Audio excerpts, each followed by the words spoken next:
Hello, Narnach here. This is a quick video to let you know about my plans for the new Path of Exile League, the Abyss League, which coincides with the War for the Atlas expansion. So there's a lot of stuff happening on the Path of Exile side, a lot of interesting stuff. There's been about a news post every single day detailing yet another detail of what's to come, but I think we've got everything now. There's less than 24 hours remaining until the league starts. So finally I can make some decisions about what I want to play. So first, a little bit of logistical things. I'm actually going to be out of town or even out of the country for the first couple of days of the league. So I'm not going to start playing or even streaming on Friday evening the way I normally do. Instead, I hope that by Sunday evening I actually can sit down to play the game again.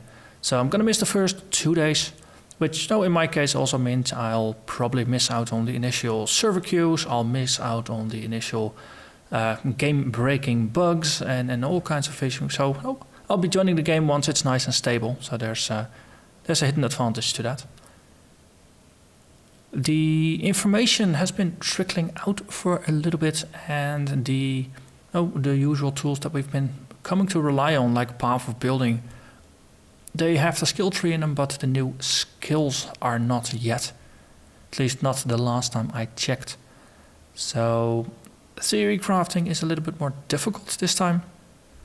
And given that my focus has been on Grim Dawn for the last 2 months, and I'm still trying to wrap up a series there before switching over to Path of Exile. I don't think that's going to work. I'll probably pause that series for a couple days, get a couple of Path of Exile series out, and after that I'll just try to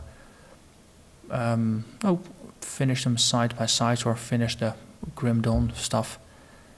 So right now my focus is scattered, and especially because most of the information was still in flux, I haven't really decided on a build. That said, I'm just gonna have a bit of a look at the showcase of the level 20 versions of the gems here, the new gems, and just give my thoughts a little bit. I'm currently thinking of doing something with the new skills. The Cremation over here, it turns a corpse into a volcano. Well, that sounds ridiculously cool.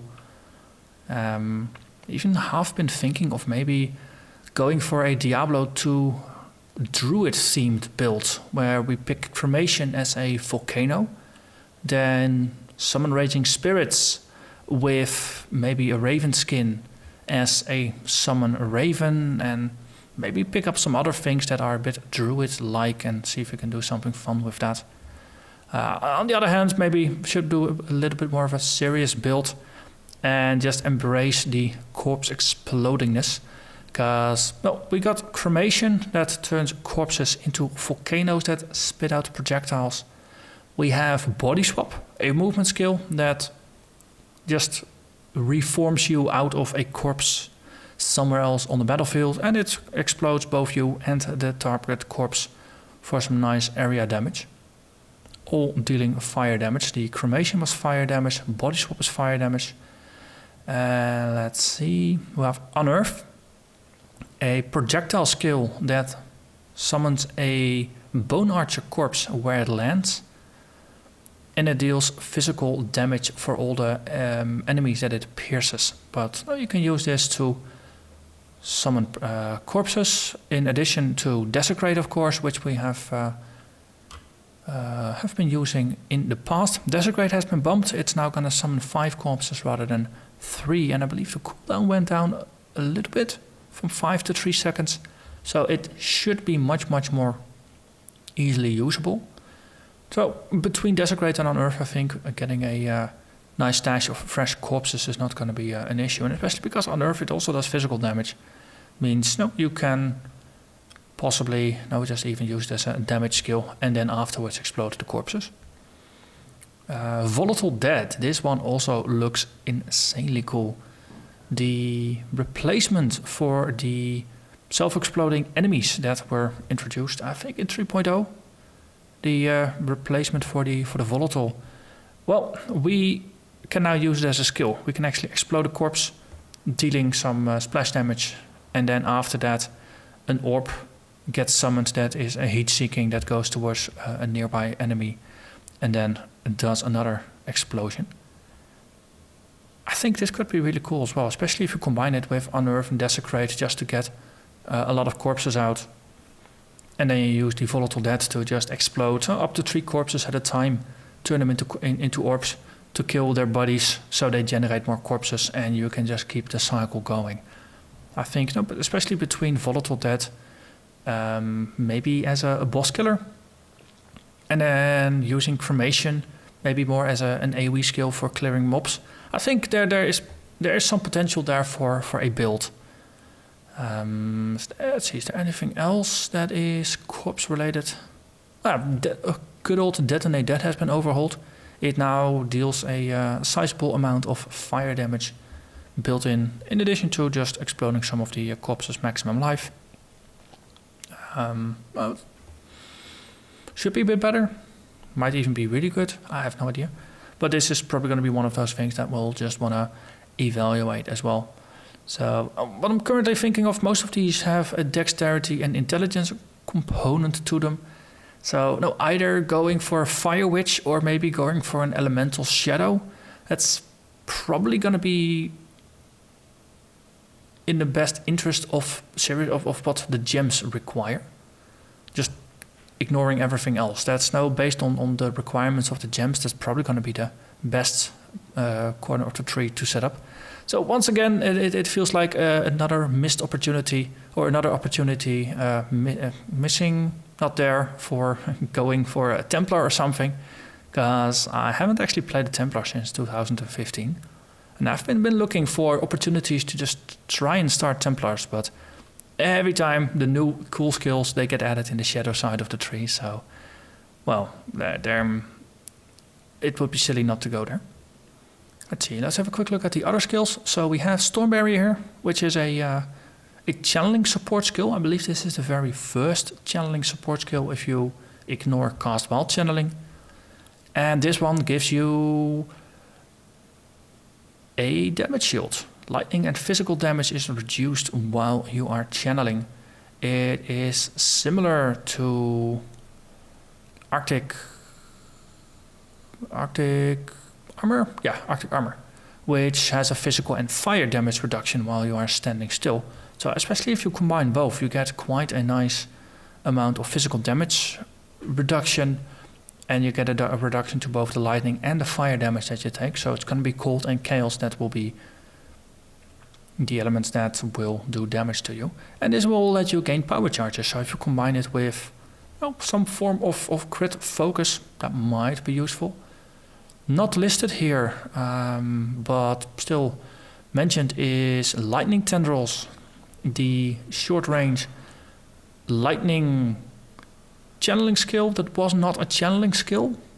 Actually, it has been converted into a channeling skill, and every 4th tick of damage that it does 50% more damage than the other ticks. Maybe combining Storm Barrier with Lightning Tendrils. It sounds like an interesting base, right? Because then Storm Barrier makes you more tanky. Lightning Tendrils is effectively melee range. So if you go with Storm Barrier and maybe with Arctic Armor, and maybe put it on something on the left side of the tree, something a little bit more tanky than usual. Maybe going for that Templar that I was talking about. I think there might be a build in there as well. And then maybe combine it with Castwell Channeling, slap on Arc, because I just got a fondness for Arc. I don't know why, but I just like the skill, just having the lightning just skitter all over the battlefield. There could be something there as well. Volley adds 2 additional projectiles that fire in a line parallel to the base skill, rather than fanning out as with the lesser multiple projectiles. I must say, I haven't really given this one too much thought. In my mind, it's just a variation on lesser multiple projectiles. So, yeah, big deal. But, I don't know. I guess archers are going to be happy about this. And I'm probably just overlooking something very obvious there. But maybe the damage here is better than the less multiple projectiles. I must say I haven't really focused too much on that, but we'll see. Despair, that is the despair and vulnerability. That's now an interesting thing. Vulnerability used to be a blue gem that reduced or that made enemies take more physical and damage over time damage, and it's now been split apart. The vulnerability part still makes enemies take more physical damage. It also makes enemies take more physical damage over time, but only physical damage over time, not any other type of damage over time. And it gives enemies a chance to be maimed or cause bleeding when they get hit by attacks. So this probably goes very well together with, say, a brutality and a very, very physical damage focused character. And 30% chance to cause bleeding with attacks means that by itself it is probably enough chance to cause bleeding so that you don't need to get any chance of to cause bleeding on any of your other skills, unless you are going for the notable skill tree, notable on the skill tree that grants you the stacking bleed up to 5 times. But if you're going for a normal bleed build, this is probably going to be all the source of bleeding you need. And you get free maiming on top. Despair is the counterpart. It is the first thing that actually makes enemies reduce their chaos resistance. Wither before it increased the chaos damage taken, but Despair actually reduces enemies' chaos resistance. So for bosses especially that have chaos resistance, Despair is going to be pretty much required for builds that deal chaos damage as their primary damage type. It also gives cursed enemies a 35% increased damage over time that they take. And this one is untyped, so it applies to everything. Not just chaos, but it would also apply to physical and burning, I guess. Yeah, there's no cold and lightning damage over time that I know of. And also enemies take extra chaos damage from hits against them. So it's just a damage multiplier on all sides. Seems interesting, especially this could be on a poisoner build. This could probably be useful for a drain essence build. No, just anything that does chaos probably wants Despair in their build. So then Mirage Archer. This one was the most recently spoiled. It wasn't even on the original overview for the War of the Atlas. This is, I think, the 9th gem that was supposed to be showcased. But it was released on the forums and on Twitter and all the social media surrounding the game. So this is a support for bow attacks, and if you hit an enemy with a bow attack, don't even have to deal damage, all you have to do is hit them. Then you will summon a Mirage Archer, which is a bit like a ghostly and like an ancestral archer. That's instead of sitting on top of a totem, it will actually sit on top of your shoulder and it will blink away at enemies with a bow. It deals less damage and it is slower to attack, but it will last for 4 seconds. And thereby it will just independently target enemies and deal damage to them while you are still doing your thing. So I'm curious to see what this is going to do. As I said, I'm not really a bow player, but I can see the charm of this. It's just cool to have effectively a turret on top of your head that shoots at enemies.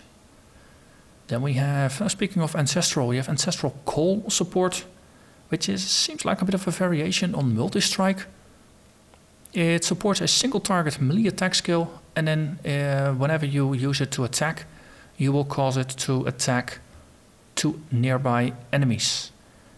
So it's sort of similar to Multi-Strike, but it is also completely different. Because Multi-Strike rapidly speeds up your attacks, so you perform 3 attacks in a row. This one simply attacks up to 3 different targets in a single attack. So, whereas Multi-Strike is very mana efficient, it makes you do effectively get about an attack for free in terms of mana usage, and you get a lot of hits in. So anything that really counts about the number of hits, it's happy. Or if it's just about average DPS, it's happy. Ancestral Call, but the downside is, of course, that you are pinned down for the duration of 3 consecutive sped up attacks. Because you will be in place for about 50% longer than a normal single attack, if I'm remembering correctly. Ancestral Call, you don't have a problem. You do a single attack that hits up to 3 targets. You do less damage with the attack, but you're not pinned in place. So I can see a lot of multi-strike builds actually switching over to Ancestral Call instead. So no, for playing a melee build, this is definitely going to be worth considering. Then we have a Spell Cascade. A little bit of a more difficult to place one, but I guess this is one of the gems that actually does something different, which is nice. It's not just simply a damage multiplier. It actually has a different effect. And this is for area of effects skills that will actually get a reduced area of effect size. It will also have a reduced damage at level 1. It actually deals 50% less damage, and it loses 1% of reduced damage per level, ending at 31% less damage at level 20. But the thing is, you actually get 3 areas of damage.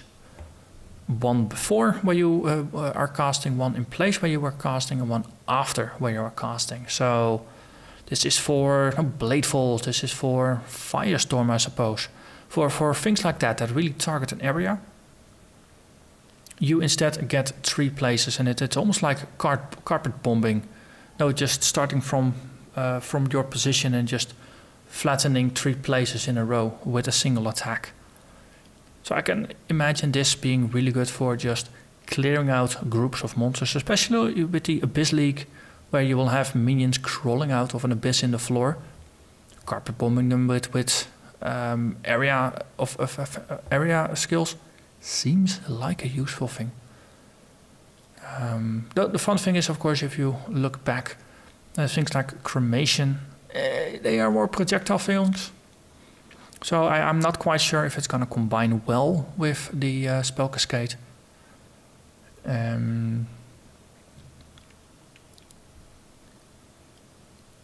Well, Volatile Dead is an area spell. Curses could actually be interesting, because you could use it if you're manually cursing.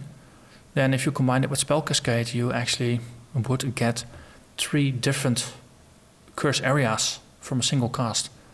And the reduced damage is not really important, because curses don't deal damage. Well, depends on how Despair is counted, but most of the things, they just make enemies take more damage, but they don't deal damage themselves. So from that perspective, it could be interesting for just covering a larger area, and importantly, it actually helps you extend a little bit further, because you don't have to target very far away. Lastly, Detonate Dead has been overhauled, though I think I mentioned that already because I was hopping around.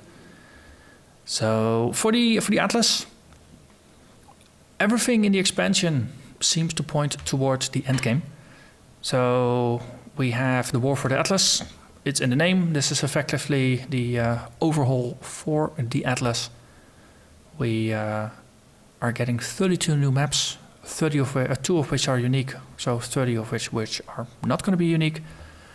All the maps are getting shuffled, so we'll get new maps in the different tiers and different places. So no, that's just going to be a nice bit of variety, but it also means all the excitement is going to be in maps. Abyss League will get abysses spawning, and most of the talk there has been in context of the maps as well, if I'm remembering correctly, though it might be that we'll see some abysses while playing through, but it's just going to be a background thing. Not really... it's just going to be all around. So, but I guess that the focus is going to be mostly on the Atlas. The Atlas itself is going to be a tug of war between the Shaper and the new Shaper competitor, the Elder, who will drop items that if they have been dropped in maps that have been touched by either the Shaper or the Elder. They've got a chance to drop with some additional properties, and some of them look pretty incredible. Like being supported by 3 different support gems. That effectively means a melee weapon or a wand can effectively become a 6-link. So depending on how often they are going to drop, how useful the combinations are going to be, some of these drops could be build defining. Simply because they will just allow you so many things. Or they will allow you access to a 6-link simply from your weapon, rather than needing to 6-link a body armor or a 2-handed weapon. So yeah, I'm looking forward to what that's going to bring. But it also means, of course, it's going to be yet another league where most of the excitement will be in maps rather than while leveling. So for this one, I think once again I'm just going to play this on softcore. Just no softcore solo self-found, because of course I do like myself some solo self-found.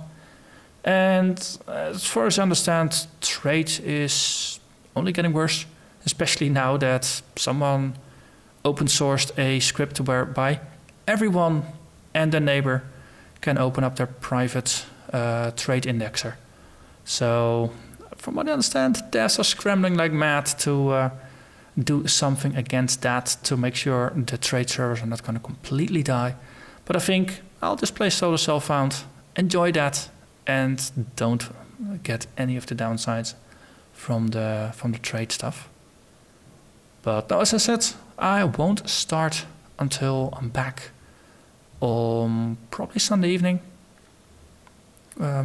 My focus on getting prepared for being away for the weekend also means I haven't really been able to do a proper theorycraft. That's why I'm just thinking out loud here for a little bit. I'll probably just level a shadow, an elemental shadow, and just gonna have some fun with the new corpse skills.